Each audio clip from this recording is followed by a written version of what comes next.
அதே கிருஷ்ணா. உலகத்துல பாபமோ தவறோ பண்ணாம யாருமே இல்லை. ஆனா அதையே நினைச்சுட்டு இருந்தோம்னா எதிர்கால வாழ்க்கைய வாழ முடியாது. கிருஷ்ணன் இருக்கான் பாரு, ரொம்ப அழகான ஒரு திருடன்.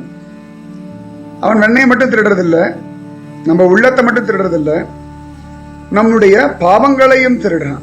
மதுராஷ்டகத்துல அல்லபாச்சாரியர் சொல்றார், ஹரணம் மதுரம் அப்படின்றார். அவனோட திருடுத்தனம் மதுரமா இருக்கான். நிகமாந்த மகாதேசிகர் சொல்றார், அவனுடைய திருடுத்தனத்தை நினைச்சாலே நம்முடைய திருடுத்தனம் எல்லாம் மாறி போயிடும்னு சொல்றான். நீ உன்னுடைய பாவங்கள், உன்னுடைய கெட்ட எண்ணங்கள் எல்லாத்தையுமே கிருஷ்ணா நீ திருடின்னு போயிடுறா, கிருஷ்ணா கிருஷ்ணா கிருஷ்ணா திருடின்னு போயிடுறா அப்படின்னு ஜபிச்சுட்டே வாயேன். கோபிகளுடைய இடத்துல வெண்ணையை திருடினவன், கோபிகளுடைய வஸ்திரத்தை திருடினவன் உன்னுடைய பாபத்தையும் திருடி உன்னுடைய பிராரப்தத்தையும் திருடி உனக்கு சமாதானம் நிச்சயமா தருவான். நிம்மதியா இரு. ராதே கிருஷ்ணா.